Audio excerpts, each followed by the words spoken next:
ONGC குழாயில் கசிவு ஏற்பட்டுள்ளதால் விளைநிலங்கள் பாதிக்கப்பட்டுள்ளதாக புகார் எழுந்துள்ளது.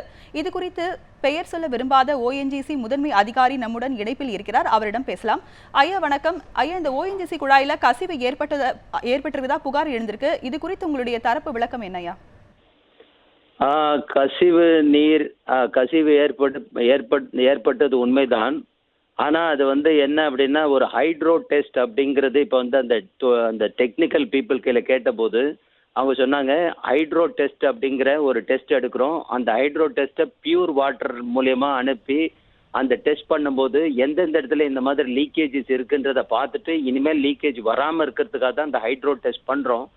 1-2 இடத்துல அந்த மாதிரி லீக்கேஜஸ் இருக்குது அப்படின்னு தெரிய வந்திருக்கு. பட் அந்த இடத்துல நாங்கள் எங்களோட ஒரு குழு இருக்குது. இந்த மாதிரி எந்த இடத்துல அந்த மாதிரி விளைநிலங்கள் அந்த மாதிரி பாதிப்பு தவிர்க்க முடியாத இடத்துல விளைநிலங்கள் பாதிப்பு அந்த மாதிரி இருந்ததுன்னா அந்த இடத்துக்கு இம்மீடியட்டாக ஒரு குழு அனுப்பிச்சு அதுக்கு உண்டான காம்பன்சேஷன் அந்த காம்பன்சேஷன் அமௌண்ட்டை கவர்மெண்ட் நிர்ணயித்தபடி அந்த காம்பன்சேஷனை கொடுத்துட்டு அந்த விளைநிலத்துக்கும் என்ன அதை எப்படி சரி பண்ணணுமோ அதை சரி பண்ணுவோம். பட் இப்போ இந்த ஹைட்ரோ டெஸ்ட் எடுக்கிறதுக்கு காரணமே இந்த மாதிரி எப்பாவது அந்த மாதிரியான கசிவுகள் வராமல் இருக்கிறதுக்காக தான் இந்த ஹைட்ரோ டெஸ்ட் அப்படிங்கிறத செய்கிறோம். ஐயா, இந்த ஓஎன்ஜிசி குழாயில ஏற்பட்ட உடைப்பினால விவசாயிகள் நிறைய பாதிக்கப்பட்டிருக்காங்க. இது போன்ற சம்பவங்களை தடுக்க என்ன மாதிரியான நடவடிக்கை எடுக்கப்படும்?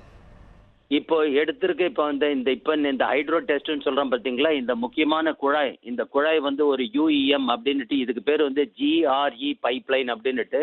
இந்த பைப்லைனோட காஸ்ட் ரொம்ப அதிகம். இது ரொம்ப நாளைக்கு இருக்கும் அப்படின்றதுனால அந்த பைப்லைன் போடும்போது இனிமேல் இந்த மாதிரி சில சமயங்களில் எப்பாவது அந்த மாதிரி கசிவுகள் வர்றதை மொத்தமாக தடுக்கிறதுக்கு 100% தடுக்கிறதுக்கு இந்த மாதிரியான ஒரு நடவடிக்கையை ONGC நிறுவனம் விவசாயிகளின் நலத்திலே அக்கறை கொண்டு இந்த நடவடிக்கை எடுத்துள்ளது. இணைப்பில் உங்களுடைய கருத்துக்களை பதிவு செஞ்சுக்க நன்றிங்க.